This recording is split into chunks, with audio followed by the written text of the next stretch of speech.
to the place where singles shine, celebrating life, divine by design, and faith and love, we intertwine. Route 77, where your journey's prime. Welcome to the Route 77 podcast. Today we're tackling a topic that has sparked a lot of debate on social media: jealousy in relationship and its contrast with divine jealousy. Let's get into it. Welcome to the Route 77 podcast. I am your host, Natasha, and I am here with Monique and David. Hello. And this week's topic, I came across this on Facebook. I'm in some singles groups just to see what people are talking about, and this is what a meme that somebody shared. A jealous girlfriend is a faithful girlfriend. If she doesn't get jealous when someone has your attention, it's because someone else has hers. And I filled a whole lot of red flags at that one. I did comment. Let's throw a few more red flags at that one. Red flag on the play. I don't know. It's just, I get what they're talking about, but I feel like it's just a lot more wrong than right. Monique had mentioned that would be a good topic to do this podcast on, and I was like, yeah, it is, to talk about this, because jealousy can happen not just in a romantic relationship, it can happen in any sort of relationship. And It can happen. then there's also the concept that God is a jealous God. So wait a second. We're used to theory. Right, exactly. And so we're very used to seeing jealousy as a negative. Yeah, Or we where see it. We see Or it they as romanticize a negative jealousy. Sets. me when you have that kind of relationship, and you have somebody who is jealous of you all the time. That does not come across to me as a healthy thing, because it tells me that person, number one, doesn't trust you, and number two, that they believe that you are their possession. So I think the first thing that would be good is just to talk about the definitions, because a lot of times we tend to use the word envy and jealousy as synonymous. You define. Like you're jealous of the fancy Ferrari your neighbor is driving around when you've got yourself a little beater box. I think it's very common to be jealous, and because of the jealousy, envy stirs. Okay, here's an interesting way that ChatGPT has labeled it, which I like and appreciate how it actually says it. Envy occurs when a person lacks a desired attribute or possession enjoyed by another and wishes to have it. It is characterized by feelings of discontent and longing. For example, if someone envies their friend's new car, it means that they want a similar car for themselves. And I've actually even heard, as our pastor said, it can even come to the point of actually you wishing you had their car and that they did not have their car. Jealousy arises when a person fears losing something they possess, usually a relationship or affection, to someone else. It is often accompanied by feelings of insecurity and suspicion. For instance, a person might feel jealous if they think their partner is showing too much interest in someone else. In summary, envy is about wanting what someone else has, while jealousy is about fearing loss of what one already has to another person. So I think when we talk about this topic, we want to focus on the jealousy side, which is the fear, or not even, I don't know if fear, part of it. I think the sinful version of jealousy is a fear of losing something to someone else, in a sense. I don't think God fears that he's going to lose us to another more Entity. God-like being or entity. So I wouldn't say that's the all-encompassing definition, but definitely. Yes, David? I would also say that jealousy is not that doesn't necessarily have to be, it could be rooted in delusion or illusion as well. You could be jealous because you fear you're going to lose something that you may not actually have to begin with. Yeah. So there's an idea where that kind of thing happens too. Yeah, no, that's what I wanted to say. I think too that when you have such a desperation for a relationship, that when you do find yourself in a relationship, you could become so possessive of a person in your relationship out of fear of losing them, that you become jealous of everything and anyone that they talk to, hang out with, even if it's their own just their own buddies. Like my ex would get jealous if I talked to my boy cousin, because I would be like, he's like a brother to me, and we get on and we laugh and joke and have inside jokes like a healthy relationship has. But he was sinfully jealous of that. So Poor mom sit there in the corner just like, oh, listening to what jealousy. she doesn't want to talk to us. Oh, do you want to be on our podcast? And I know she doesn't want to be at her. Mom was just mentioning how jealousy, when it gets out of control, can become obsession and can even turn to violence or worse. Yes. Yeah. She sees it a lot. She likes to watch a lot of true crime, and she sees that a lot on her shows. Yeah. It's very interesting that you would bring up. I find it very interesting because if you look at God's jealousy, it works in harmony with other attributes he possesses. If you don't have the jealousy aspect of it, you lack the ability to be just in a sense. So in a sense, the jealousy is a reflection of his other attributes, such as his justness and righteousness. If you have these two things, you can't have one without the other, with kind of crippling or corrupting the other. You need both of them to work in harmony in God's case. In Exodus 20, verse 5, it says, "You shall not worship them nor serve them, for I, the Lord your God," before it was referring to idols, "for I, the Lord your God, am a jealous God." And then it goes on. But it says, in the Amplified version, it actually says, "For I am a jealous God and demanding what is rightfully and uniquely mine. As our creator and as the one who loves us," and now he puts Jesus as the bridegroom and the church as the bride. Like, we are covenanted with him. We are brought to worship him and into his loving relationship. And so to have that, like, he's not demanding something that's not rightfully his. Just as in a relationship, if it's like a marriage relationship where you have come into a covenant, if you wander outside of that, then your spouse has the right to be jealous of you because you're giving what is rightfully theirs to someone else.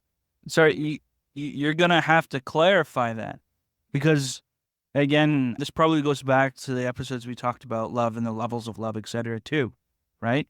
Because in how I'm viewing it, the only way that works is that if it's sexual in nature, if one is committing adultery, because you can express love in all the other forms as Jesus demonstrated.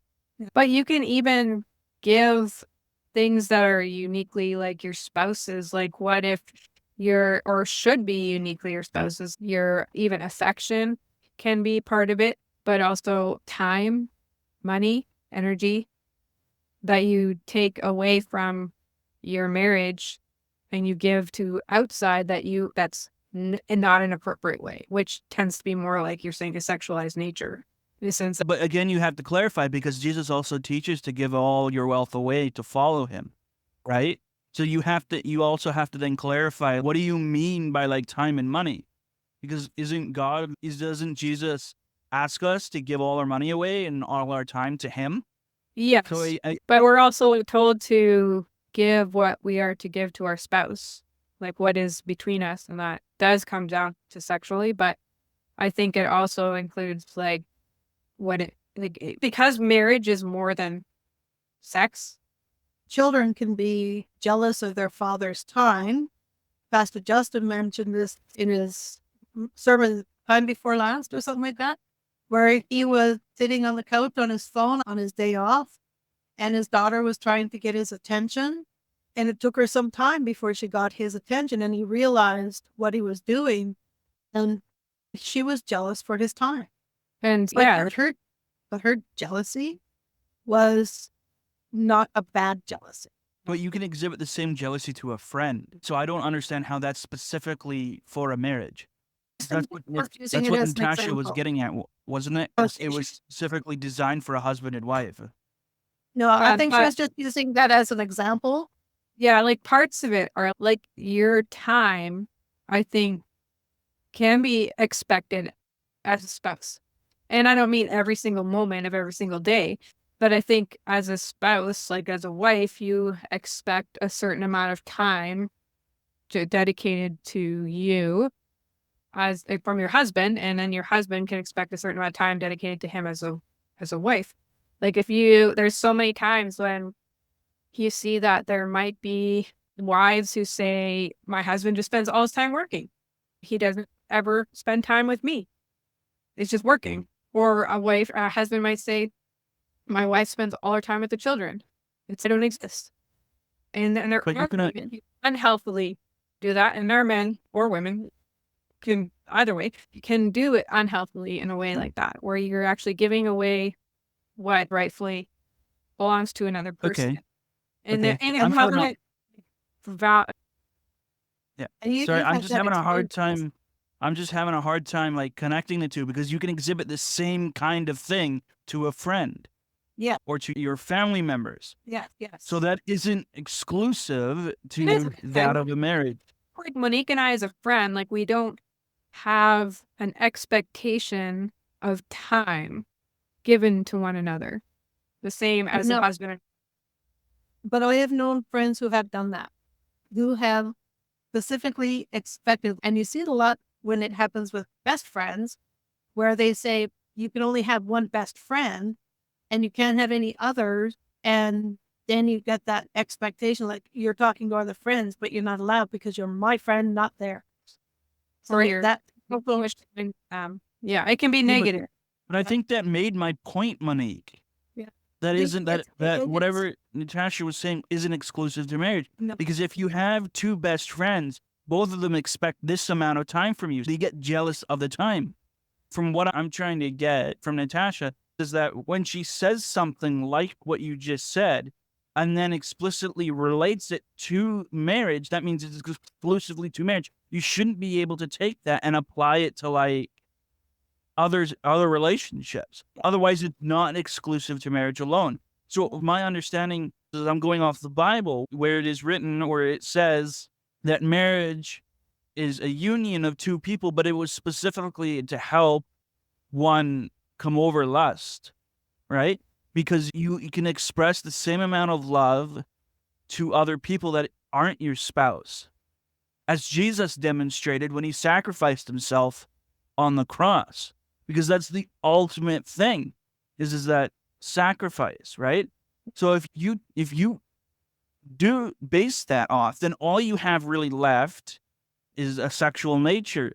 I'm not saying that's bad but outside of marriage it's condemned. Within marriage it's fine. But my point is that if you take jealousy and all that stuff somewhere, you can apply jealousy.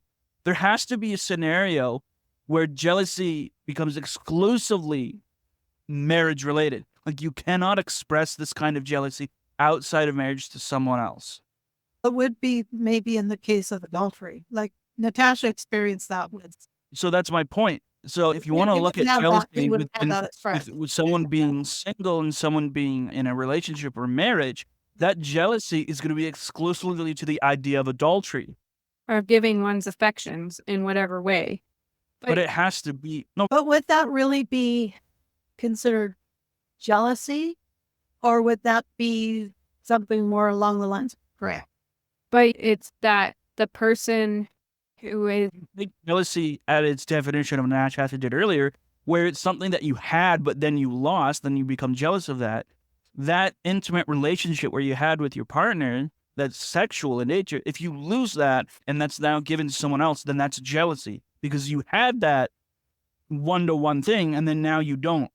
happens if they come home, they give you whatever bedroom time they want, and yet all the rest of the time they spend at work or out with their friends or not spending actual time with you, as it should be within like a marriage. Because I think there's an expectation that when you're married, that there should be a significant amount of time donated to you as a couple, that you have the right to expect that person, even though it's not 100% of the time, that is larger portion of his or her energy is spent. So so my view is the length of time in general is irrelevant. It's the idea of the fact that you are jealous of any given amount of time, right? So you're saying that exclusively the amount of time, the length of time is what people are jealous over, not the actual one-to-one. So let me try to explain this. So if I spent 5 minutes with my spouse, that time is ever so valuable. And I've given that amount of time over to my spouse. That's exclusive now to my spouse. That time. But I can also represent and do the same thing to a friend. I can give my friend 2 minutes, but my spouse 5, right? I'm not seeing the length of time as a relevant attribute to what you're saying. I think if you find that your significant other is spending a greater amount of time on one other thing than you, so gaming, going out with friends, shopping, going on trips with other people that aren't you, like these type of things where significantly more time is spent with another person or group of people or thing, say work. Yeah, I guess my point would be that would be more towards envy, because you still have the time that you're spending with your spouse. See, as you defined it, it'd be something you've lost entirely. So you spend no time with your spouse whatsoever. That's how I'm seeing it. That's how you defined it earlier. So I'd be saying, like, even if you spent some time with your spouse, but it wasn't like you didn't make that your priority, then that other person has the right to have that jealousy towards the time. Like to say this time is rightfully ours, like mine and yours together. Yeah, but so that's something that you have okay. that you're losing. That works in the sense that you had to have that prior to the issue.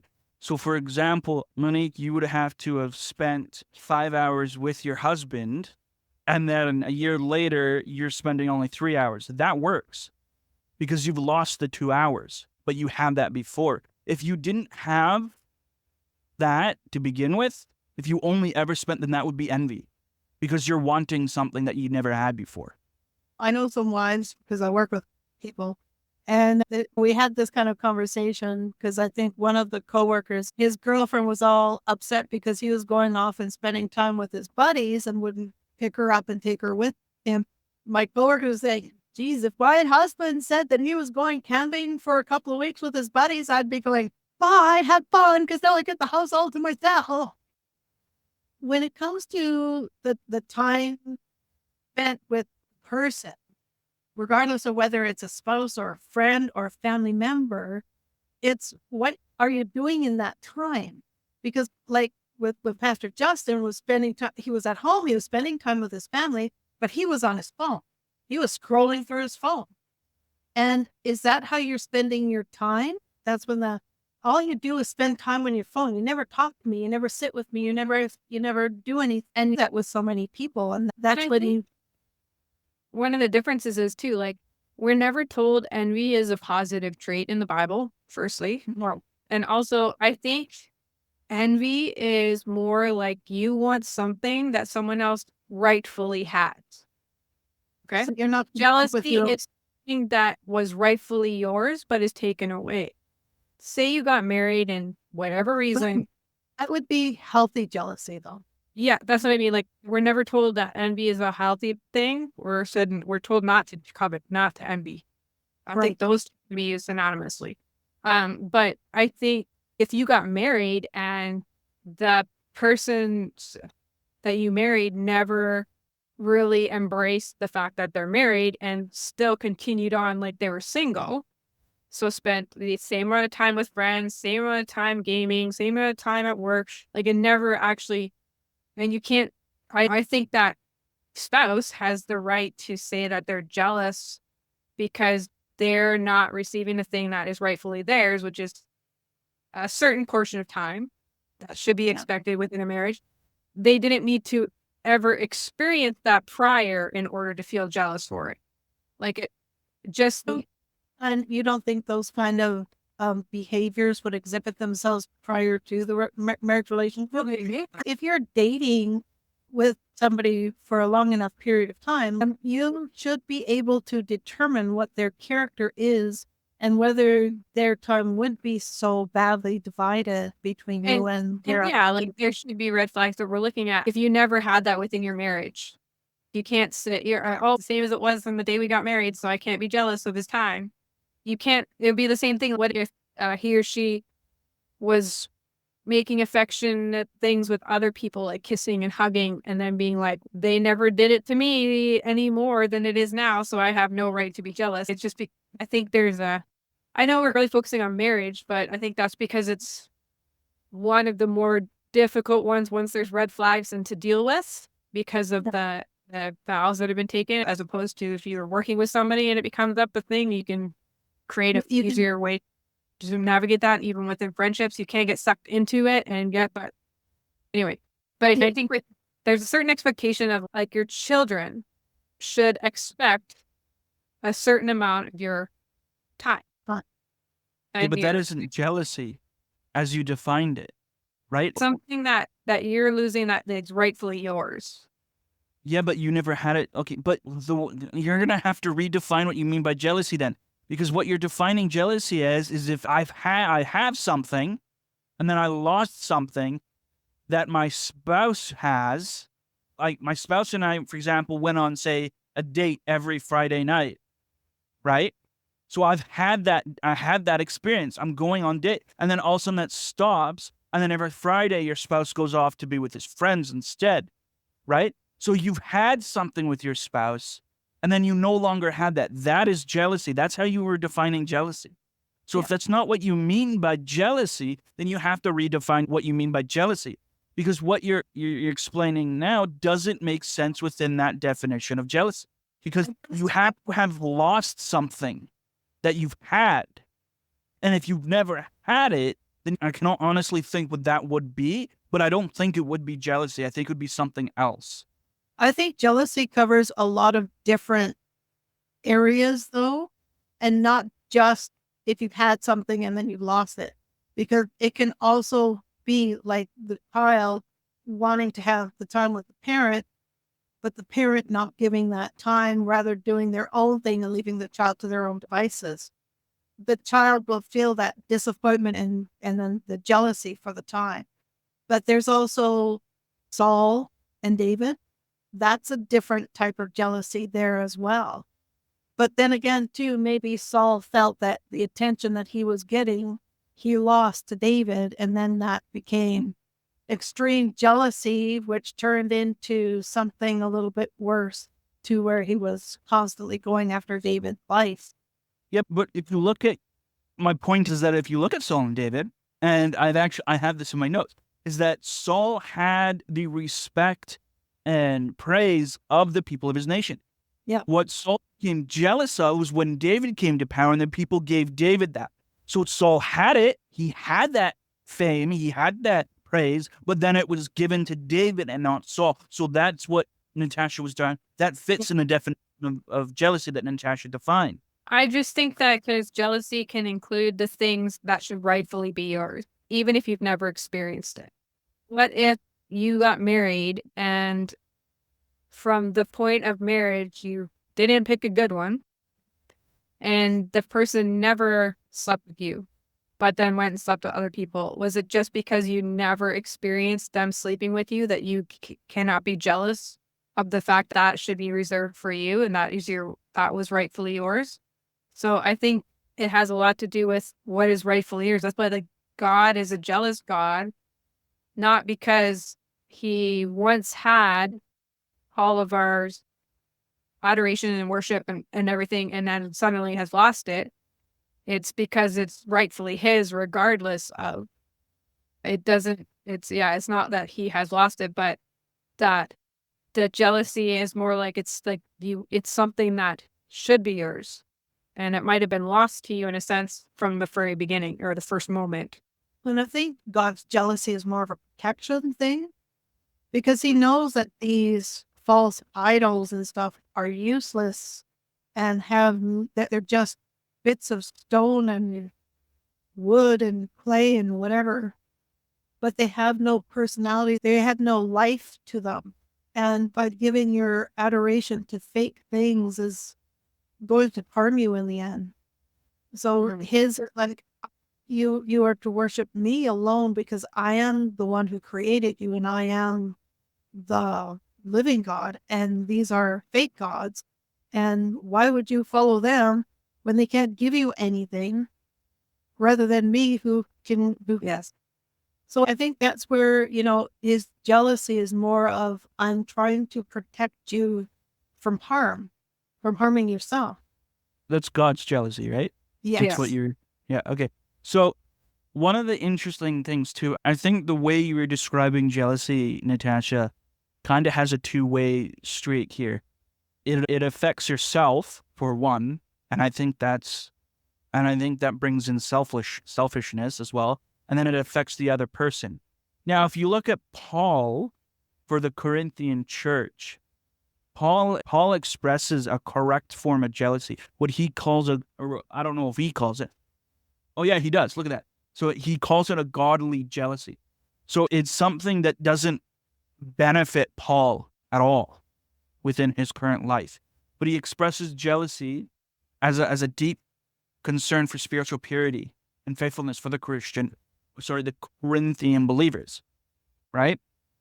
So you have to be careful when you go over jealousy when it comes to marriage and the time, because now the person who becomes jealous of that time, and I'm going off what your example here, is expecting something in return. So it benefits both parties in a sense. But then again, when you're jealous of your spouse's time being delegated to someone else, that time that, for all you know, that your spouse may not feel the same way, right? So then you could argue that would be a selfishness on a person who's jealous's part. You could argue that because you're not thinking about the other person at that point. So there has to be a disconnection.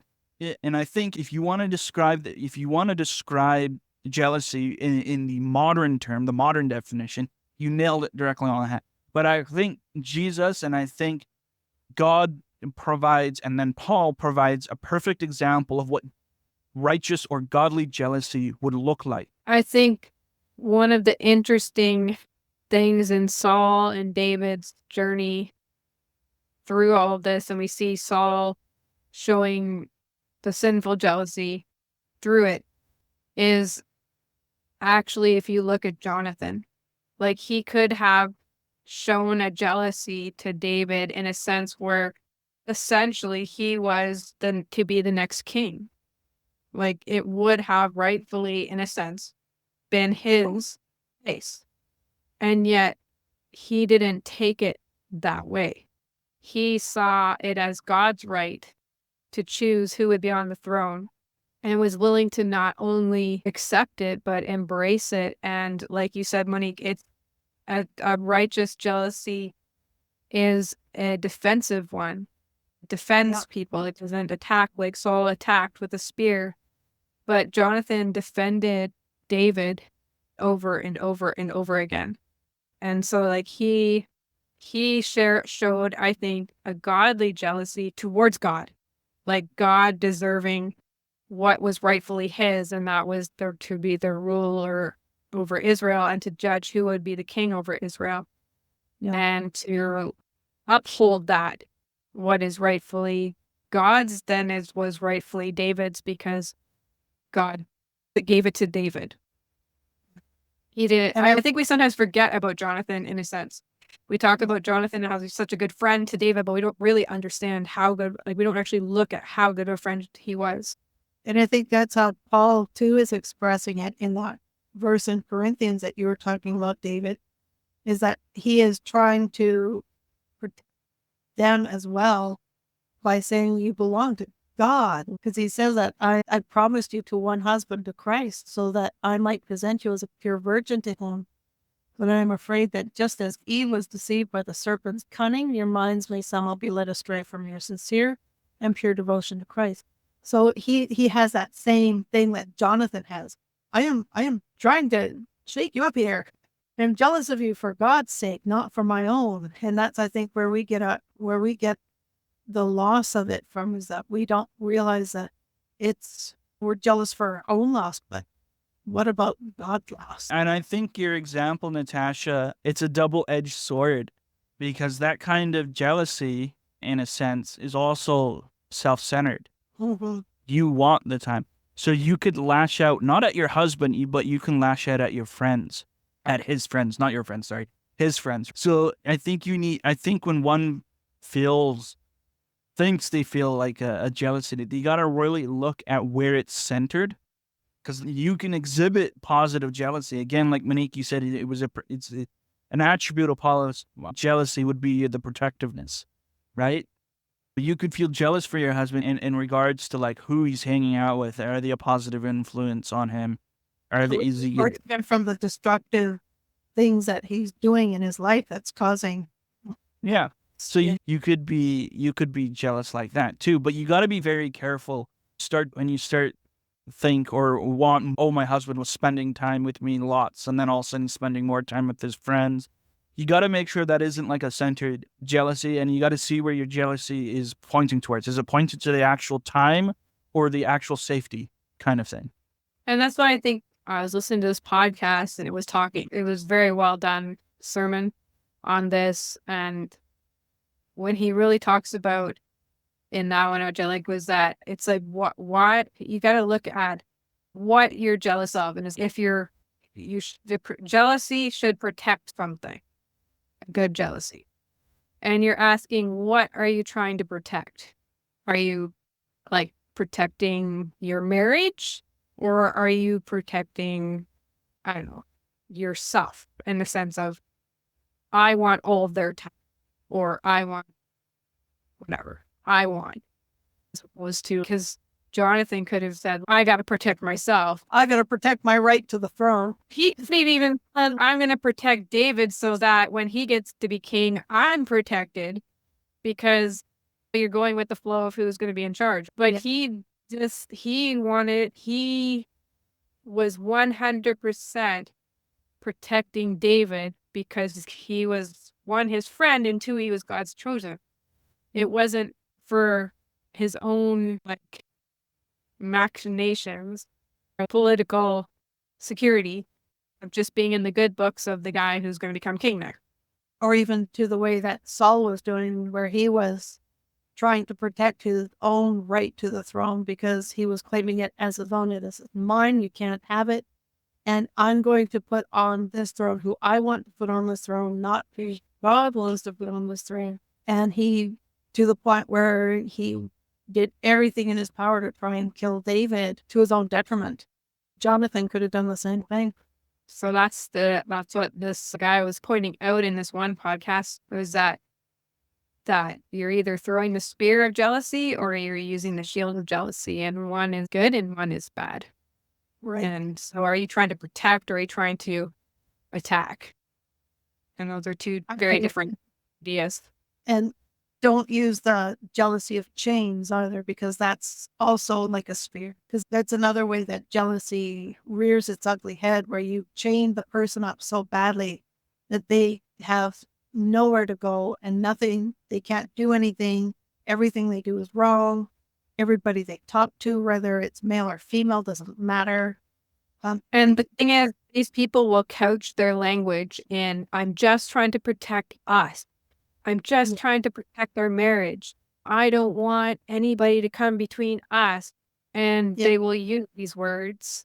The word jealousy can be such a difficult road to travel, because it can so easily go from being something that is healthy and protective in a good way to something that is unhealthy, obsessive, and destructive.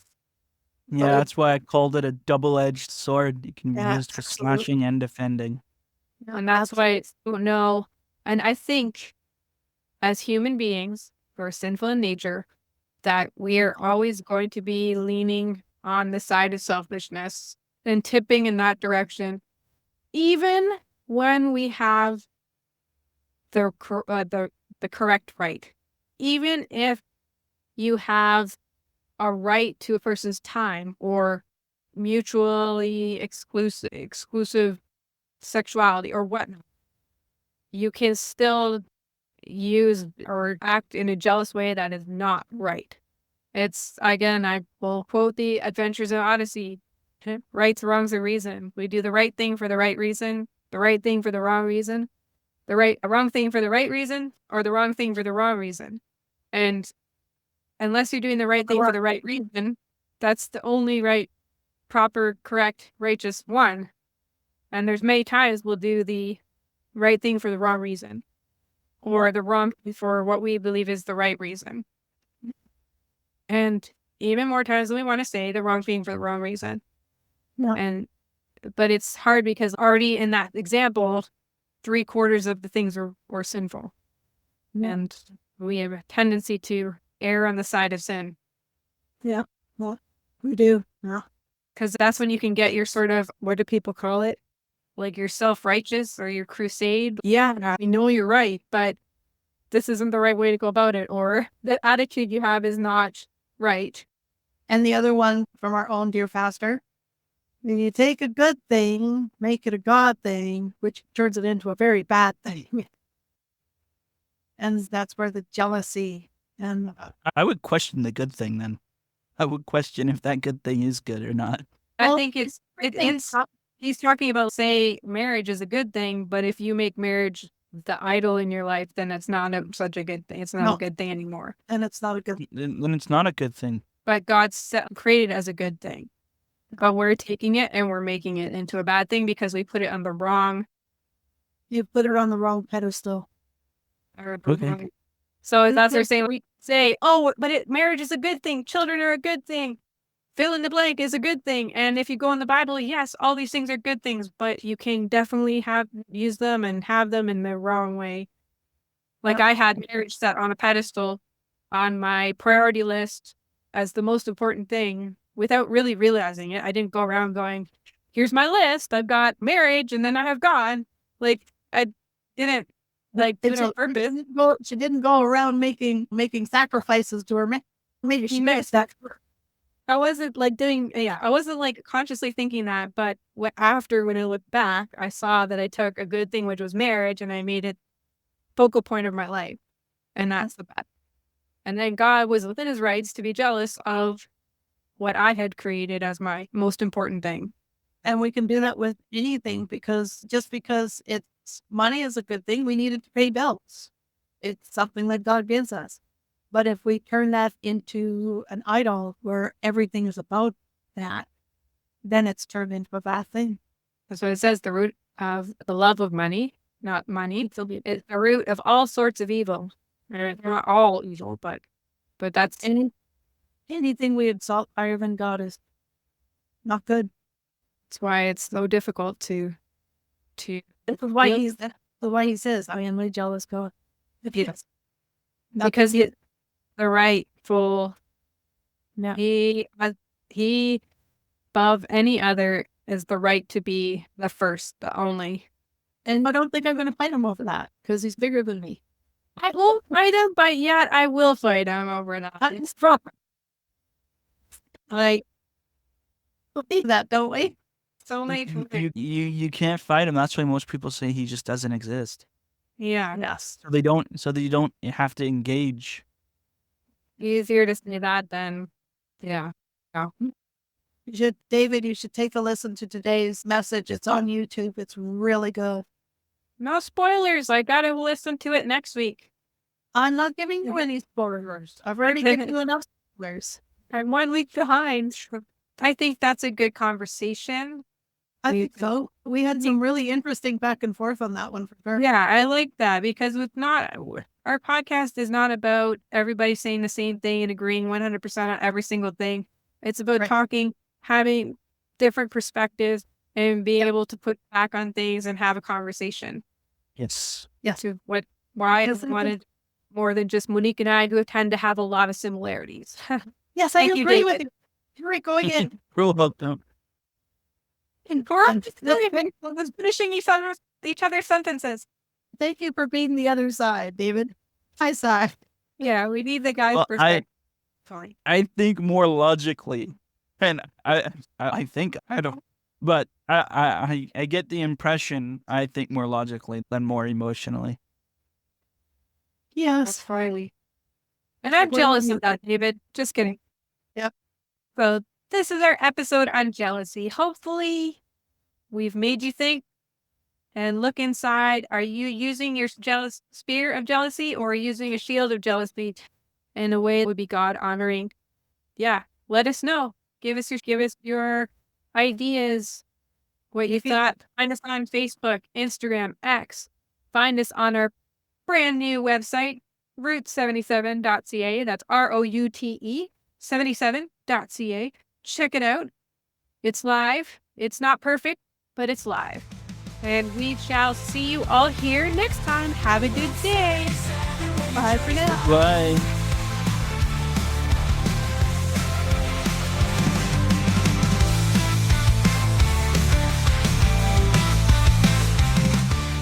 Thank you for tuning into today's episode of the Route 77 podcast.